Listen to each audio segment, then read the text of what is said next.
Olá, sejam bem-vindos a mais uma videoaula para tratarmos de um assunto muito importante para quem trabalha na educação infantil. Vamos falar sobre o trauma na cabeça, ou a famosa pancada, que ocorre frequentemente entre escolares. Em poucos minutos, vamos conversar sobre as ações básicas para prevenir a ocorrência desse incidente, o que fazer, quais são os sinais importantes a serem observados e quando se deve encaminhar a criança para o hospital. Mas afinal, por que os traumas ocorrem?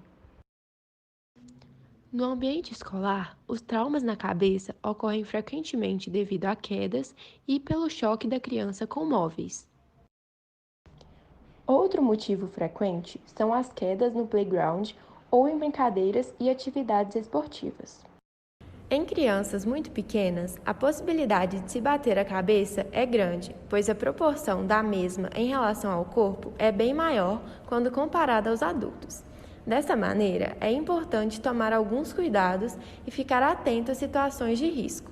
Vamos checar agora quais seriam as estratégias gerais para prevenir a ocorrência de quedas. Em relação à estrutura física e mobiliários da escola, deve-se ficar atento aos seguintes aspectos. Os pisos da escola devem ser antiderrapantes. As escadas e rampas devem ter corrimão. Devem-se evitar brincadeiras nesses locais. As portas de vidro devem ser sinalizadas. As janelas e vãos de escadas devem ter redes de proteção.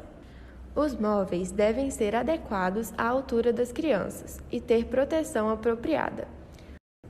Já em relação às brincadeiras e atividades esportivas, é importante que sejam sempre supervisionadas, separando-as em momentos diferentes conforme a faixa etária, quando o ambiente for compartilhado.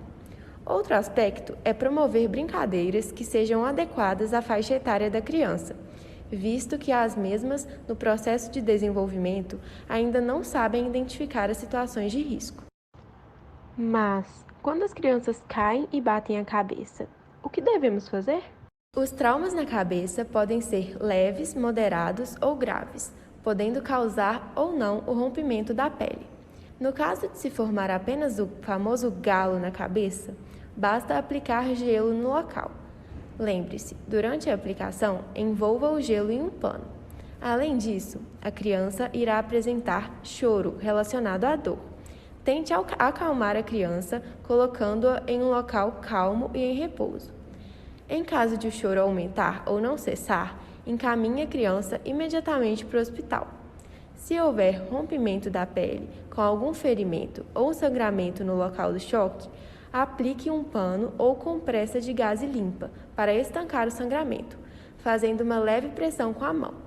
Nesse caso, após estancar o sangramento, lave a ferida com água e sabão, ou com soro fisiológico, e oclua com uma gaze ou um pano limpo e esparadrapo. Existem alguns sinais de alerta que devem ser observados. Para estes casos, a criança deve ser levada imediatamente para o hospital ou deve-se acionar o Serviço Médico de Urgência, o SAMU, pelo número 192. Leve a criança para o hospital se ela apresentar choro inconsolável, feridas maiores que necessitarão de serem avaliadas pelo médico ou que não pararem de sangrar, aumento progressivo da dor na cabeça, náuseas e vômitos persistentes. Já se a criança apresentar sonolência, desmaio, convulsão, perda de memória, letargia, perda de equilíbrio, sangramento ou saída de líquido claro no ouvido ou no nariz, visão embaçada, ligue imediatamente para o SAMU. Atenção! Muitas vezes a criança pode se machucar ao bater a cabeça quando for empurrada bruscamente, cair de escorregadores, balanços ou alturas maiores. Nesse caso, a criança pode ter um trauma raquimedular, ou seja, uma lesão na região da coluna que pode causar sequelas motoras e sensoriais transitórias ou permanentes. Nesse caso, é importante deixar a criança imobilizada no chão e ligar para o SAMU.